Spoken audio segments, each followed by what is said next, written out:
All right, peace, more. So we're gonna go live. We're gonna just discuss Moorish American Remembrance Day. Just attended that. It was a wonderful event in Philadelphia, Shechem Mexham. And so we just have some footage for you, just a little bit of footage, but we're just gonna talk about it. And feel free, as always, to share any comments or questions you have. And make sure you click like and share on this video, and also check out these videos coming up. Peace.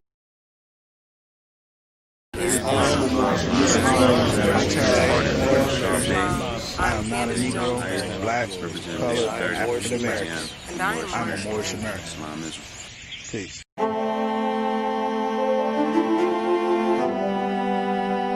Yeah. Hey, 5 on the right, 2 on the left, man. You know what time it is.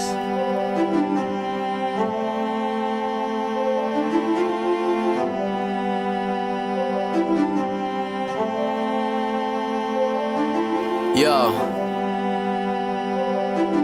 We just Moors in America, soared through the shores and endured criminal acts of war on our character. 7 years after the 4th score, no reward. Shout out to the most courageous, they was jumping over barriers. Where does that compare to you?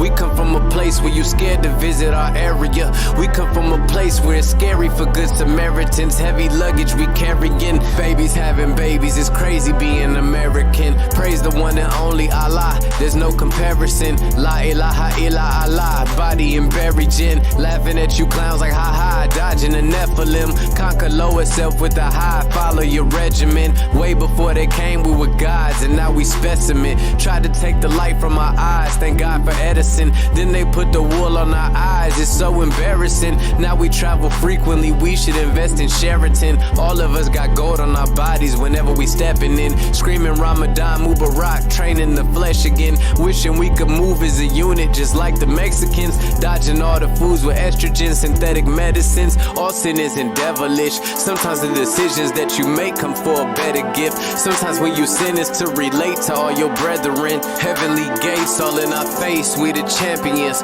We live in the sky, we see the angels on the chariots. Waiting on the $20 bill, face a Harriet. I bet you I'ma carry it. I'm in love with music to the point I wanna marry it. But my love for people is greater, so I write messages. Largest spending power, but we still sit at a deficit. Living amongst prejudice, even at our residence. Moors in America, flourishing, excellent. Let's buy up some neighborhoods and groom our own president. Yeah. And I come to you today with all intentions of spreading love, truth, peace, freedom, and justice.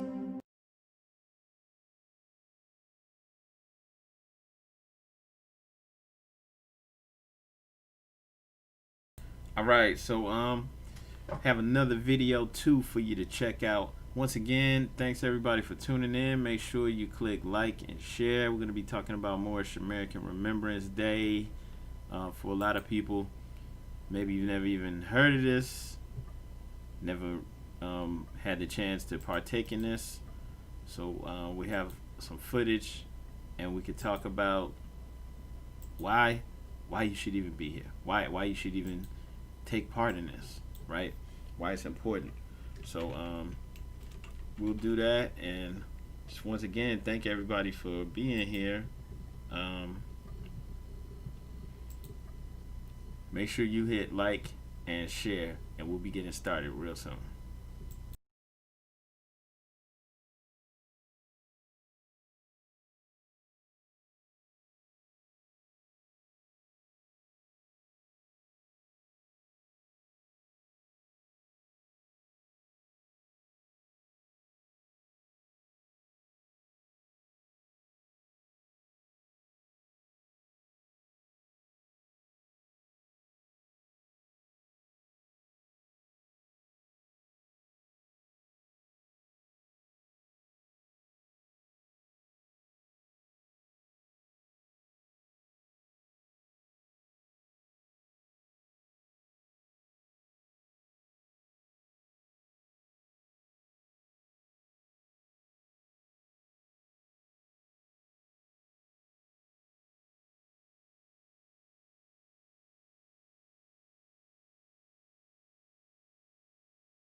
It's chapter 7.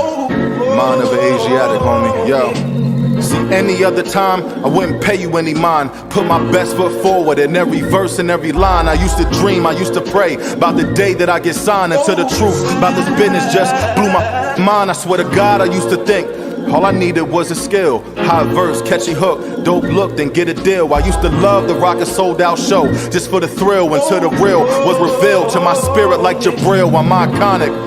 Nothing less than greatness in my catalog. I sit these pump down like Rosa. Check my battle scars, digital or analog. Treat the booth like a bathroom stall. Spit the truth in any church, temple, shrine, or synagogue. Let's get it.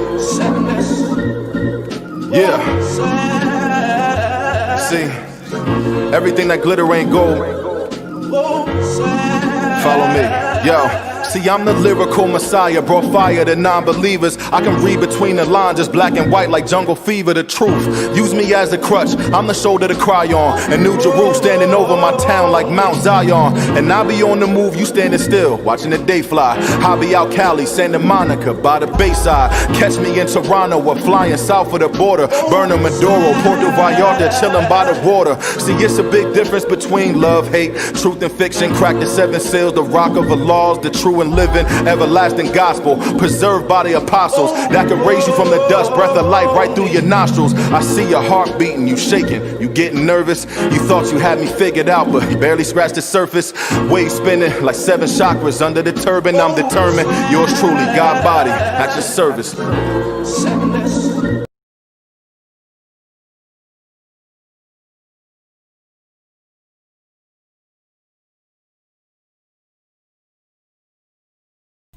All right, Islam. So, first and foremost, I want to pay respect to the good brothers and sisters at Temple 11 in Philadelphia, Sheikh Azim Hawkins Bey. They were very gracious hosts. They put together a great program. They've been doing it for years. I definitely recommend everybody to go and check that out. Next year, it'll be in October, Moorish American Remembrance Day. Very important. Definitely an amazing experience, and it was just wonderful. And so we have a little bit of footage. I want to go ahead and share that with everyone, and we could build on this because a lot of people may not have any clue, like at all, any clue why this would even be important. Why we should even go there. It's not just something just to do. Islam to the brother Quincy, Islam. So everybody, make sure you click like and share. And sorry, for the most part, I was just there just enjoying the experience, so I didn't get a whole lot of footage. But if you want to see the entire program, I know the brother Taharka Bey on Moorish World TV. He was there. You can check that out either on his YouTube or on his Facebook channel. The brother Azim Hawkins Bey was live too, so you could check his out on Facebook. All right, but yeah, I do have a little bit of footage, so definitely check this out and stick around. By slaveholders in 1779 and lasted until 1865 during the time of slavery. So in 1774, marks were placed upon our people.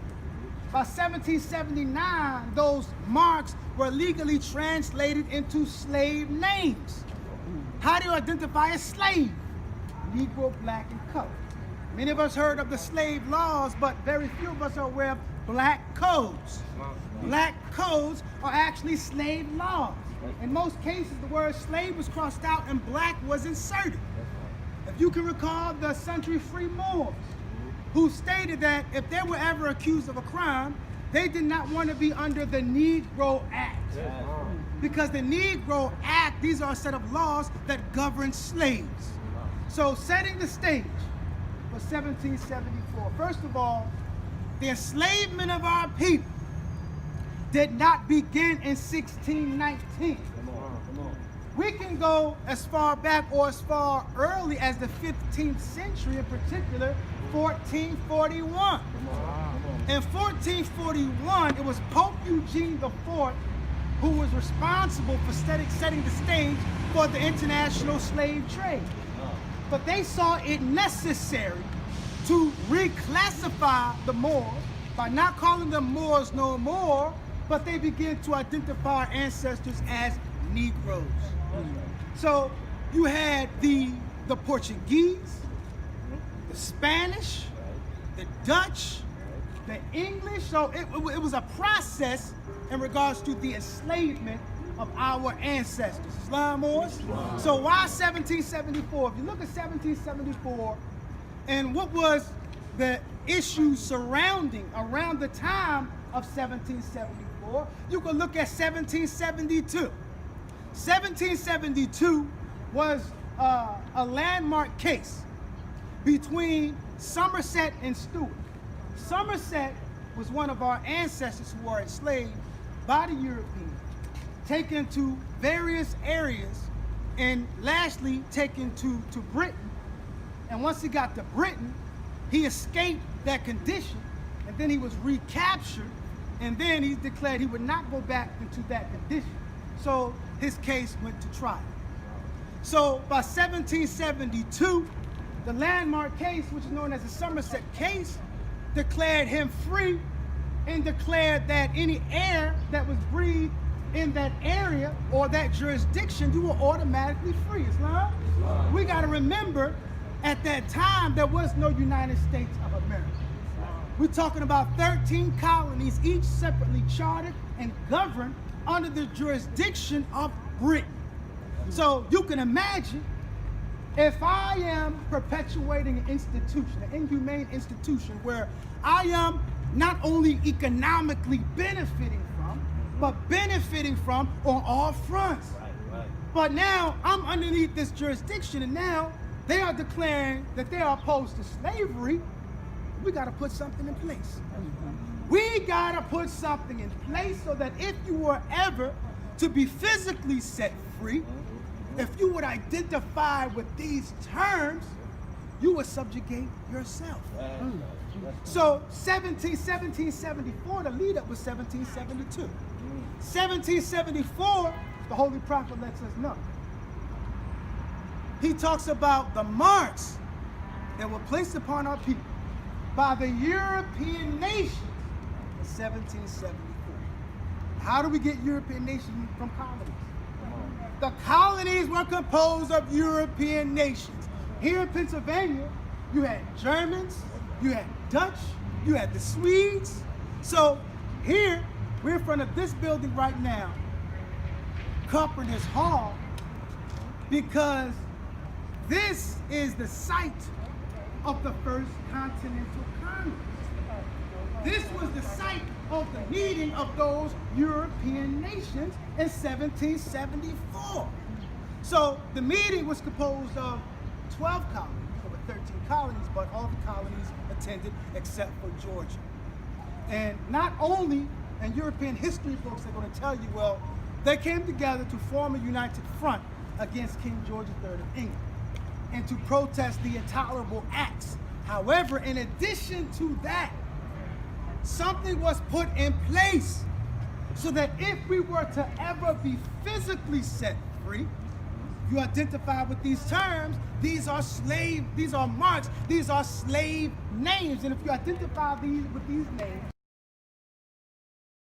Islam. All right, so the brother was demonstrating there, did a beautiful job explaining, basically, why we are who we are, why it matters, why it's important.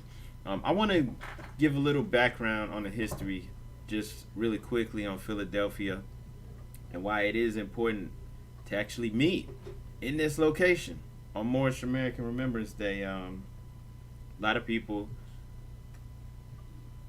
have never heard of this Treaty of Shechem-Exem. A lot of people have no idea that this name was actually used in reference to, as it says on the Wikipedia page, that area that is now Philadelphia. Okay, this was the site of this treaty that was signed between William Penn and Tamenin, who was the chief of the Lene Lenape. All right, but it was Shechem-Exem was located within the borders that are now the city of Philadelphia, Pennsylvania. Okay, and of course our prophet tells us that the ancient name for Africa was Amexem, and Sheikh Amexem sounds like sheiks of Amexem or chief Amexem, but hey, that's just how it sounds to me. But we're gonna keep moving because Sheikh Amexem was a meeting place for chiefs or kings. From the Lene Lenape term, Sheikh, the name Sheikh Amexem comes from Saki. I'm not even gonna act like I could pronounce it. Saki Machuin, which means to make a chief or king place. All right, and so they called this place Sheikh Amexem, and this was where the chiefs came to meet for several different clans, several different tribes, and it was also called the meeting place of eels. All right, the meeting place of eels, which we're going to be told that this was referring to the eels that lived in that water, because this was an important summer fishing spot for the indigenous people. All right, so that could be where it came from, but we also know we're eels and bays. All right, but this was the place for the meeting place for the chiefs, and it was called Sheikh Amexem. All right, and Tamanin was the chief at that time of the Lene Lenape people, and one thing that a lot of people don't know about Tamanin, he's called the patron saint of America, and there's a reason for that. Tamanin, or Tammany, Chief Tamanin, gave a nickname to William Penn, who Pennsylvania was named after, right? And when he nicknamed him, all right, in a way, he was adopting him into the tribe, giving him an indigenous name, right? Giving him a name in our ancestors' language, okay? And by doing this, he also was teaching him, the ways, how we govern ourselves. There was a lot going on there that that's not taught in history, but you can look this up yourself and see that there's way more to this than meets the eye. Later on, there was a place called Tammany Hall that was built. Originally, I guess it was called the Tammany Society. Okay, and Tammany Hall is important because as European immigrants started to come over here, right? This Tammany Hall was a place where they came to learn civics for the most part. This is where they came to learn what it means to be an American. All right. So a lot of the Irish and the people who were coming over here in the later years, they kind of went through an initiation. They went through Tammany Hall to learn about how America works, how the government works, how to empower yourself, how to control your community. All right. And this was like a way of paying homage to the chief, the one that they called the patron saint of America, Tammany. Okay. And so, once again, as I said, this was a man who, had the agreement with William Penn, allowing them to function here in our land. When I say our land, you have to look at William Penn's own journals and see what he referred to the indigenous people as. He said that the indigenous people were called Negroes, Indians, and Moors interchangeably by the colonists, right? So that, Negro, Indian, and Moor, which implies that they were all, these people were dark-skinned people, so it could just be used interchangeably. All right, so they knew that they were dealing with Moors. This is what they called the indigenous Americans, which obviously this isn't going to be taught, in school, in the history books, but it's on the record. And the chief that he was dealing with at that time, this is who pretty much showed him the ways, this is how we function. They have representatives in government. Basically, they had a constitution. They had all of the things that you now see present in the United States of America government. You know, they had different names for these positions, but it was all based off of what was already going on here. And this is why later on, when the European immigrants were coming over here, a lot of them, you know, especially the Irish, were going through Tammany Hall, right, to learn what it meant to be an American, right, to learn civics. And this was going on for a long time. And so none of this stuff is made up. And then you can go and see all of these, the relics and things of this nature. They're still there in Philadelphia. They do a great job preserving everything. The only thing is there's a twist on it because they're not going to give you the full history. That's why I recommend people do go and attend the Moorish American Remembrance Day. It's great to hear about this history from our perspective. And then also pay homage on our holy days, our holidays, right? Because we do have holidays. We have days that are specific, you know, that have special meaning to us that we should honor and pay homage to because it's our culture, our traditions, Islam. And so for people that are new to this, may not really understand why any of this stuff is special, I'm going to recommend you do this. I'm going to give you the advice that I would give to pretty much anybody at this point in time, right? You know, I'm not advising anybody to run off and join any Moorish groups. I don't care who it is.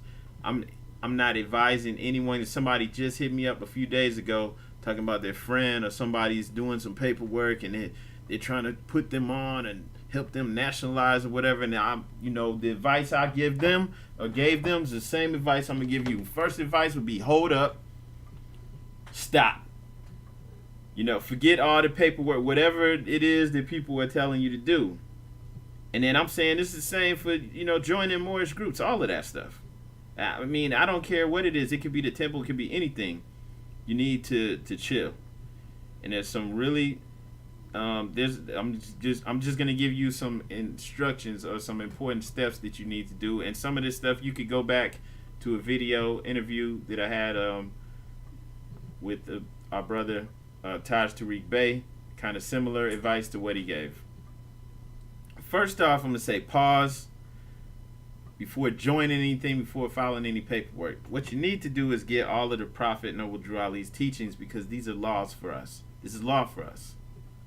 All right. If you look at the Quran, the Holy Quran of the Moorish Science Temple of America, and this is why I'm saying you need to get a real copy. Now, you can get that stuff from the Moorish Science Temple of America, and you should be able to get it from any temple because all temples are supposed to have the same thing, and it's supposed to be unaltered because these are supposed to be divine law. So you should be able to get it from a temple, and not just online because you know, PDFs and things that you buy off of Amazon or whatever, they can be altered and changed. And this is one thing too, when you get a real Quran, at the top of each page it's gonna say divine instructions. Okay, at the top of each page is gonna say divine instructions from the Holy Prophet. So a lot of people don't even recognize that. Even people who have Circle 7 Qurans, they don't even realize that every top of every page it should say the divine instructions from the Holy Prophet. Okay? And so these are laws for us. So everybody needs to get that Holy Quran of the Moorish Science Temple of America. And then also get the Divine Constitution and Bylaws. And get the Quran Questionnaire. Everyone needs to have that because the Quran Questionnaires are laws too. It's got the additional laws in the back.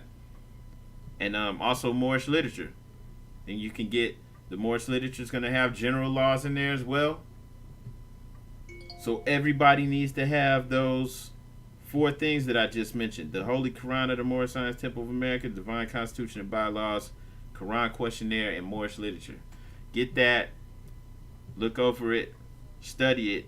You know, when you have time, study the information so that you can begin to understand it, and so that you can also gain a better understanding on what our divine covenant is, what our society is, and our laws. You have to know this because, you know, it doesn't matter how much paperwork people file. Not saying that stuff's not important too.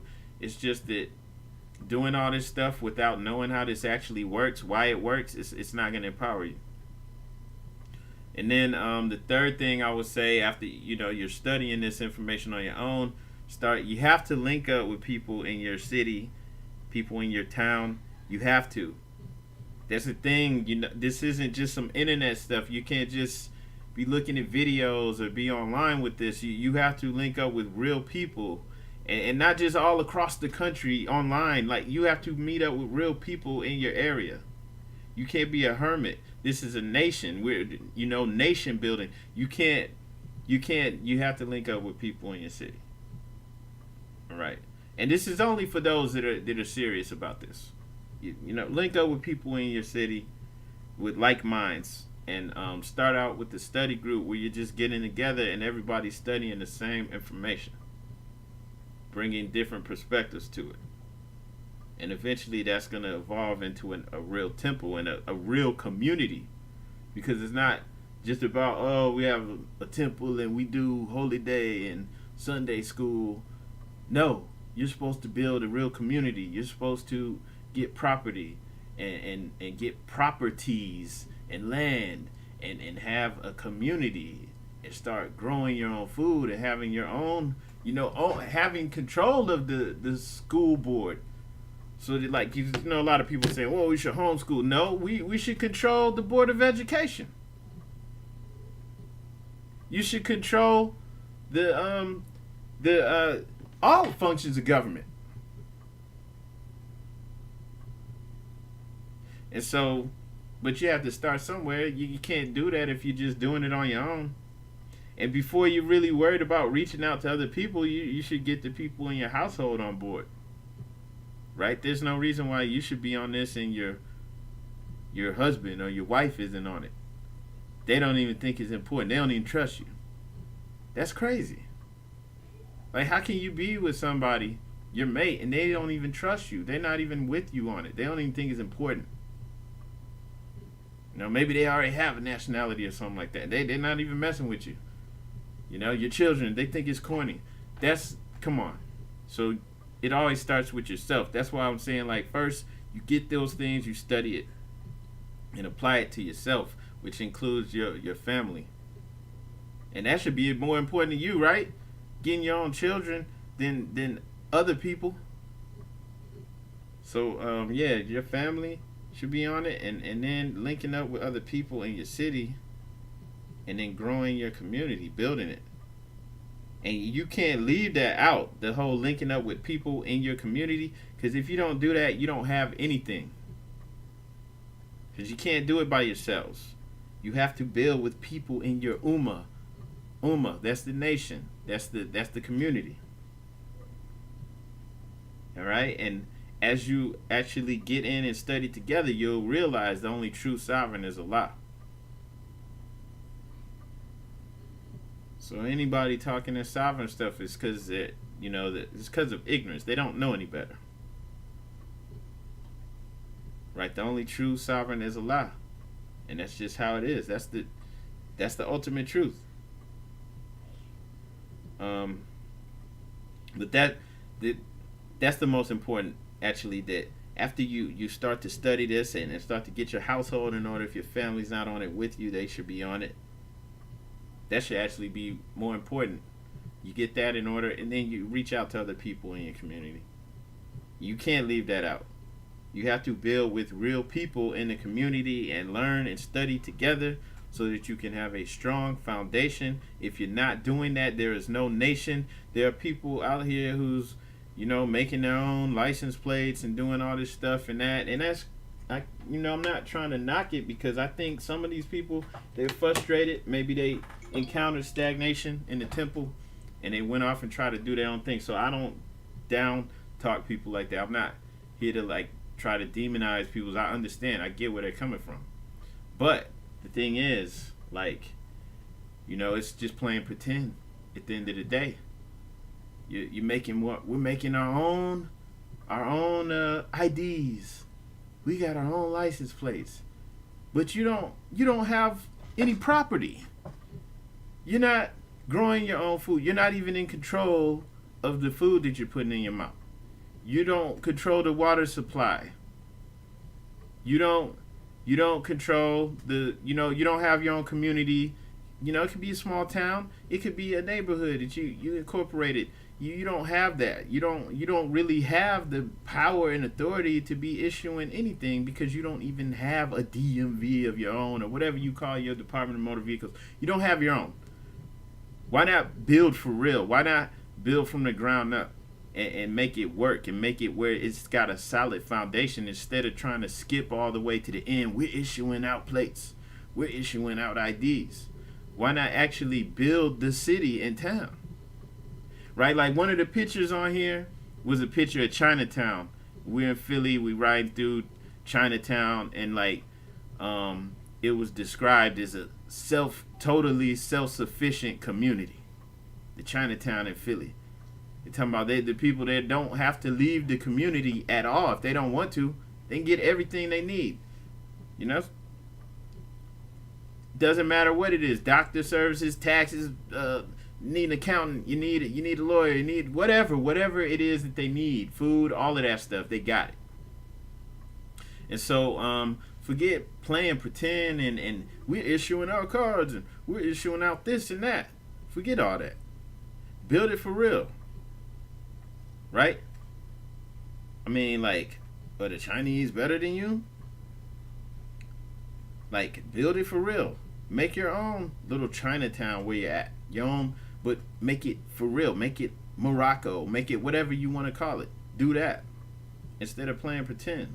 And so that's why I'm saying it's important to actually get in, understand, study what the prophet did. You'll see that's what they were doing. They're having grocery stores. They're having all of these businesses. Right? They're not saying, oh, the dollar's fake. It ain't. No, they're hustling. They're hustling. So it doesn't matter if the dollar's fake or not, because you actually build it. You have your own community. You can withstand whatever's going down. Right? You have your own community and you're standing on your nationality and all that. You can start opening up trade and, doing business. So that it doesn't matter what's going on. It doesn't matter that the Europeans failing you. You can withstand it. But at the current state, I don't really think, I don't know if maybe there are some little Moorish towns where, they're not telling anybody, they're just doing it. They're not blasting it on the internet. But the stuff that we see out there that's not what it's about. It's not about making cards and stuff like that. That's whack. Make it and have the authority behind it. Okay, we're issuing this out. You're good. You know why? We got our own town. That's what's real. You have your own utilities. All of that. That's not a pipe dream. That can be done, and it can be done quickly if people would stop putting their effort and energy towards fruitless, foolishness. Whatever you focus on, that's what you're gonna get. And so, and then once again, just shout out much love to Temple 11 and the Moorish there in Philly. They're doing their thing. That on the business, they're doing a great job, and I respect and love it. And I advise everybody to go out there and check it out. I didn't want to get too much off from the point of this. It's really about love and coming together and recognizing the history and the link and the connection that we have to this, knowing that this is all based off of us. Right? Philadelphia, Carpenter's Hall. One of the pictures on here, where we're at right there, standing there in front of Carpenter's Hall, and the brothers teaching and sharing the truth about what really went down, what took place, in 1774. How that in the Continental Congress, they have the meeting, the meeting minutes, and they have huge portions that are missing from it. And it's what's going on here? Why are these portions blocked out? And it's obvious that something took place. They're discussing us. What to do with us, how to get us into the position that we're in now, how to flip things on us, because this was all based off of our government. All right, and there was a big statue there too of Tamanin, the chief. And You know, they pay homage to him because, for the most part, this is how they got grandfathered into our nation. Right? That's why they still have the Tammany Hall. And that's why they, made this the place where a lot of them came and learned what it meant to be American and how to function over here in this government. So that's something that a lot of people don't know, and just that advice though that I gave, man, just I'll repeat it one last time really quickly. Everybody, before you worry about joining anything, any temple, any group, any filing any paperwork, any of that stuff, study.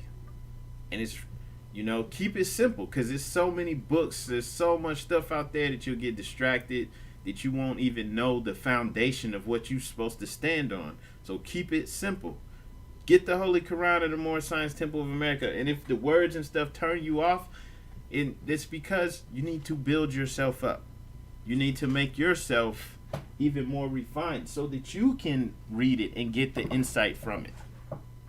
Don't be turned off by it. Read the Holy Quran. Get it. Study it.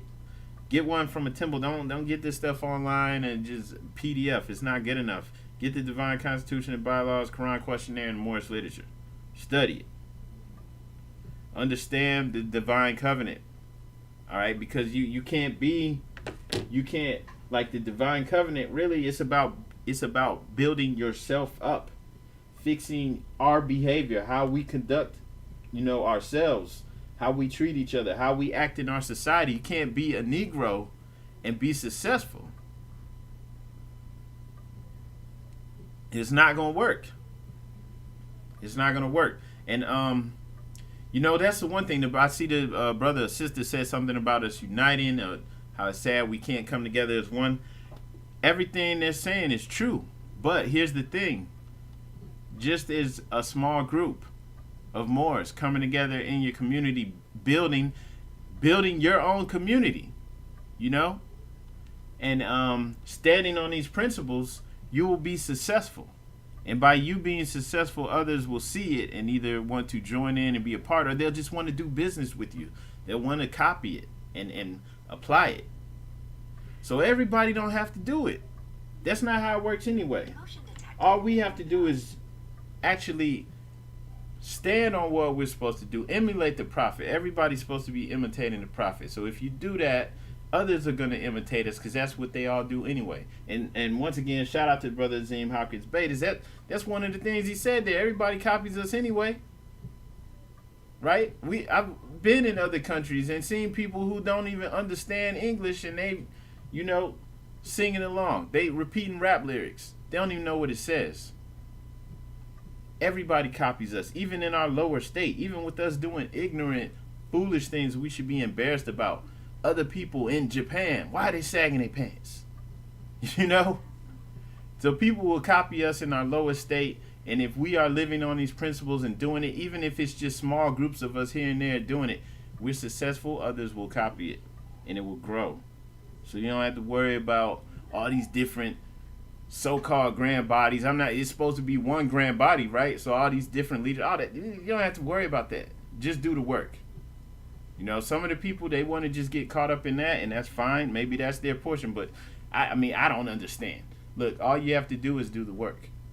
You do the work, and it will grow from there.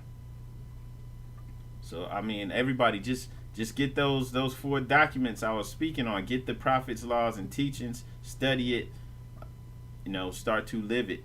Make it a part of your life. Get your household in order. That's the most important thing. Like some of y'all, man, I don't even understand how you could be acting like this is so important, and your girl ain't even on it with you. Your wife, your children ain't even on. They don't even know this. Like, you're losing. If that's the case, you're losing. Like, you need to pause and stop trying to tell anybody outside of your household any of this stuff. Get your household in order, right? Ladies, your man should be on it with you. Your children should be learning this and living this. It should be, that's how it works. And then you can link up with people in your city and start to study this together, and that will morph into your temple and your community, your Moorish community. And you can't leave that stuff out, right? I don't care how much paperwork you're filing. I don't care you're standing on your square in court. that's cool and all, but that's personal. That's on you. That's selfish, actually, for people to act like they doing something for the nation. Like, that's you. You got caught with drugs or something. You were doing something ignorant. You got caught doing something, and now you're standing on your square. That's great. I mean, I guess that's an accomplishment. But, like, for the nation, that's doing nothing. You have to build for real with other people. You have to get businesses going. Where's the Moorish hospitals? You have to have that. You know? Like, you never broke your arm or had any reason at all why you would go to the hospital. We have to have our own. If we don't trust the European system, because we know that it's tainted. We know that the hospitals, the whole medical health industry is tainted. Like, there's some good brothers and sisters out there that are, you know, doctors, that are nurses, that work in the health industry, that are good. But the industry itself is tainted because what? Because it's in bed with the pharmaceutical industry. It's all about giving you prescriptions, drugs. It's a problem. Everything's tainted, so we need our own. And so this is not just talk. You have to do it. So, okay, to the person in the chat that said all nations are united against us. All people are against black people. Everybody taking us out the equation. Sad. Okay, here's what happened. And the prophet explained this to you. If you want to cling to the labels that delude to slavery, right? If you want to go along with that black, there's no black people. This is something that was created by the European. So if you're created by the European, he owns you. He's your creator. He's your God. You're an undesirable. Undesirables are mistreated, abused. They are subject to whatever the people in the area they're located want to do to them. Period. It's always like that. We're not the only ones. There's some people in Yemen like that. We're not the only ones. So if you want to be in that bottom class, this class that was created to be a permanent underclass, you're going to be mistreated, and it's going to look like everyone's against you. Okay, what do black people stand for? What? What do black people stand for?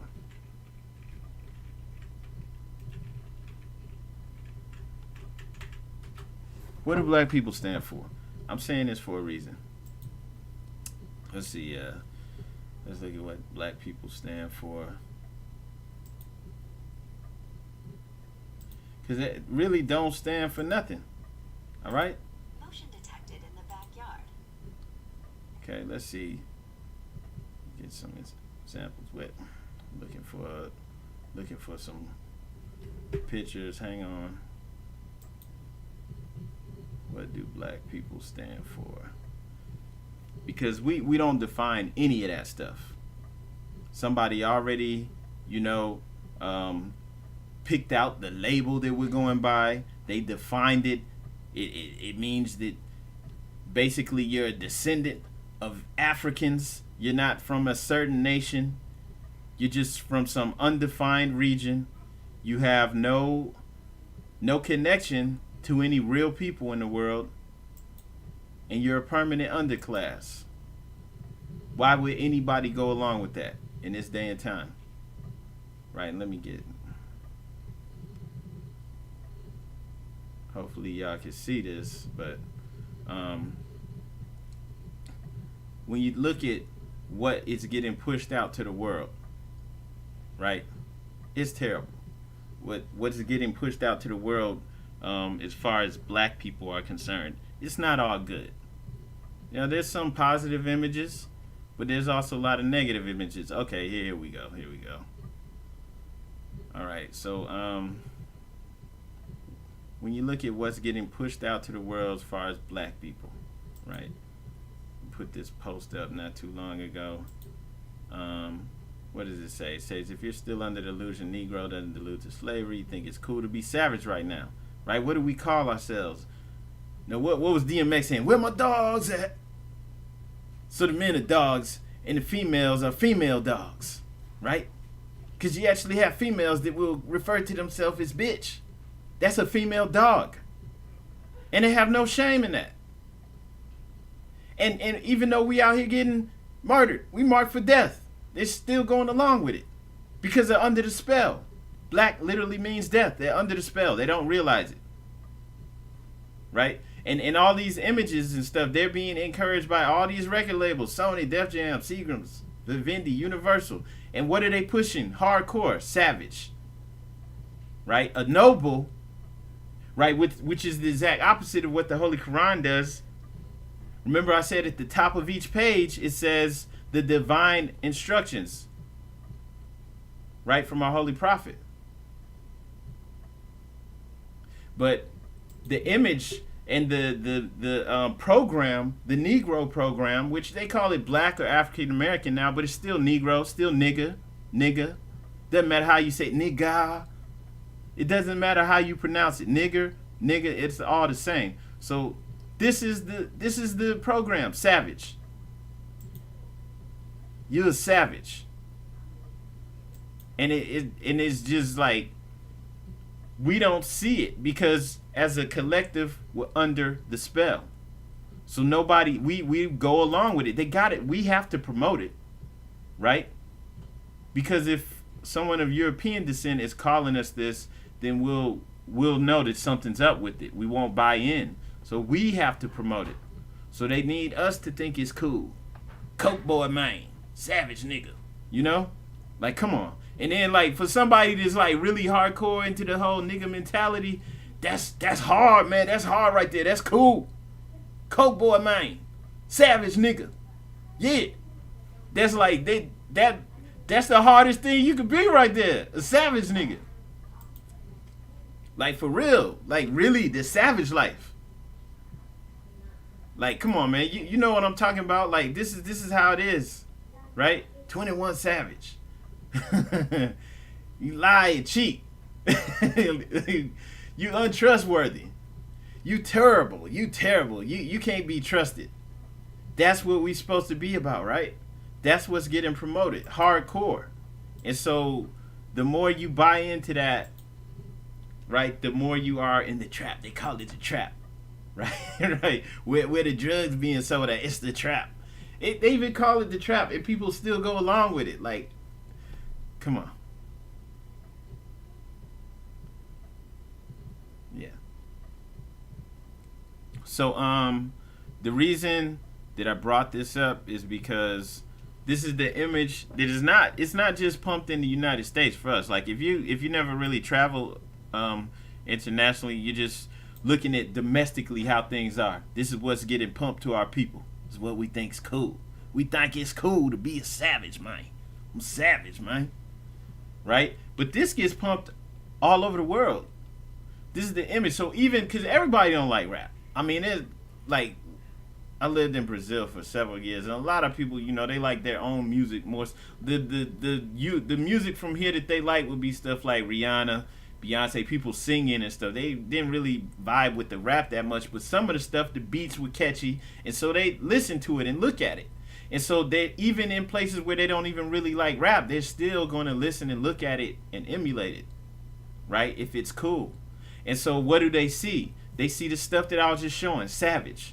They see females being provocative and ignorant. They see the men being ignorant. They see, you know, criminal behavior being pumped up like it's cool. And this is the image that's pumped out to the world. And so, like, nobody with sense, like, that has a culture, that has something to lose, would really want to be associated with us, right? And so we have to control this image. And so this is what the Holy Quran, this is what the divine covenant is really about, picking yourself up, getting away from that. And then conducting yourself in a noble manner, giving you divine instructions on how to do business with each other. And it's the opposite of what the nigga is taught. And that's also why, you know, even dealing with ourselves that are supposed to be Moors, we have issues, because I know, you know, there's people who are sheiks and all this stuff who are still niggas. They still have this hardcore nigga mentality. They have nigga problems because they're They're making nigga mistakes. They're not following the divine instructions. They don't take it to heart. They don't take this stuff seriously. And they're not going to be successful. Because you can only get so far with that. And so I share this to say, forget all that. You get to the source. The source is the prophet because he had divine instructions. You may not understand or believe that he had divine instructions from Allah, that he is really bringing our only salvation. You may not believe that, but if you get in and study, you will start to understand and know why it's true. And that's why I say also study it so that you can say, oh, I call BS. This ain't real. He ain't official. Or you can get in and maybe you'll gain insight and learn why this works, why he is official, why this is the only way out, why we can't be niggas and secede. It ain't gonna work. Okay? He tells us you can't force the world to accept this. We can't because Black Lives Matter is all over the world. They're saying Black Lives Matter in France and they don't even speak English, right? And guess what? It ain't doing nothing. It's not stopping the so-called black people from getting killed. And it's worldwide. Everybody sees the hypocrisy. Everybody knows that it's messed up and that it's wrong. And it's not stopping anything. Why? Because you cannot force this on civilized people. You can't force this on them. And it's not going to get anywhere. So it doesn't matter how many protests they do. It doesn't matter how many buildings Black Lives Matter buys. It doesn't matter what they do. It's not going to work. It just can't. You can't force this on people because it's a sin.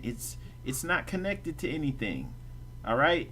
And as long as our people going along with it, also we're under someone else's control. Right? You see what they push for black people, and it's unappealing. Somebody said, like that one girl song talking about she a savage and bougie and ratchet. Yeah, bougie, ratchet. Everything she's saying is horrible. It's like, woo. and they, they make it catchy. So you singing along, you singing with it. You think it's cool. Bougie, ratchet. Like everything she's describing is unappealing, is horrible, it's terrible. Okay? And so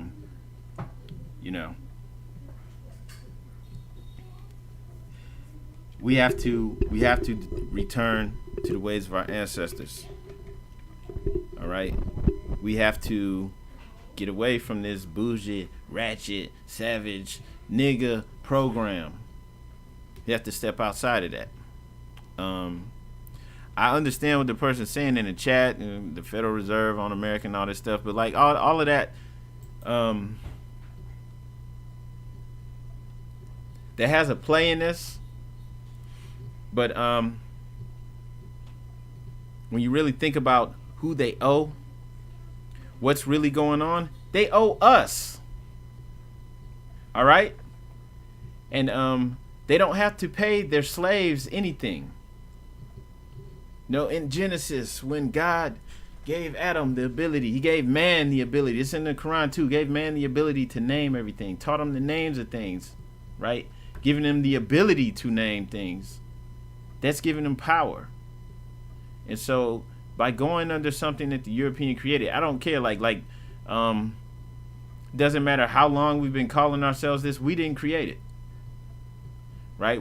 There's no way we're going to still be calling ourselves Negro right now in 2020. That's played out. That's corny. You can't even say it. You'll look stupid. Negroes getting played out, so they started pushing colored in our community. And we went along with it. You can't say colored nowadays. You'll sound stupid. You can't go up and say, yeah, I'm a colored man, colored woman. You can't. You'll look stupid.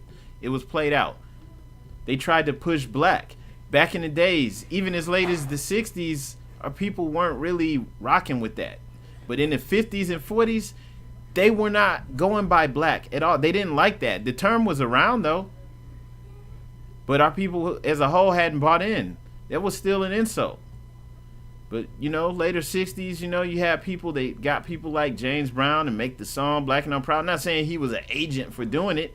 You know, that was where things were getting pushed. That he was vibing with the energy. They was putting that in our ears that this is something we can all unify under black. And you know, after a while, we bought in. And then they got people that look like us to push African American. It's not new. They've been using that term, but we weren't going along with it. And after getting people to push it in the 80s, now we're going along with it. African American. So it all still means Negro. It all still, it still puts you under someone else's jurisdiction, you know, because somebody else created that. And so for all the stuff that the person's saying in the chat, man, we can't operate under somebody else's terminology that places us at the bottom of their caste system. All right. And you know, I mean, I'm not here to go off on all of this negative stuff about how we can't do this, we in debt, and you know, I'm not with that. Like, look, all you have to do is get yourself in order and work with Moors in your community, for real, and be serious about building things up. Not about playing pretend. We're gonna make our own cards and all that stuff. You have to really build and start to do the things that everyone else is doing, as far as running their own society. And that's where we're lacking at. You know, we don't even know like how money is getting moved around. You have entire neighborhoods full of Asiatic people, and they're not even in control of the tax dollars and things that they're generating. And then you look at the neighborhood board, you'll see like who's actually like the people who live there don't even know that there's a neighborhood board, that there's a commission, or that there are people who are over that neighborhood. They control the tax dollars in that neighborhood. They control the finances in that neighborhood. That are planning things out. Like, you know, they have 20-year plans for that neighborhood. They control how many liquor stores and things are going to be. So the people that are living there don't even notice. And they don't go to the council meetings and things like this. So they don't even participate in the government at that level. And these are the things that we have to do. Okay? And so, you know, like, we don't like complaining online, talking about the feds and all that stuff. Like, that's not going to do anything. You have everything that you need right here and now to correct your situation. And that's what should focus on. But I'm not telling anyone else what to do. I'm just sharing this advice because I believe that what the prophet did is real. And if you follow those instructions and do it in your community, you'll be successful. And that's it. I'm gonna go ahead and end on that note. Make sure that you like and share this video. Help get this information out there. I think this can help Moors all across the board. And on that note, we're gonna go ahead and end. Peace and love.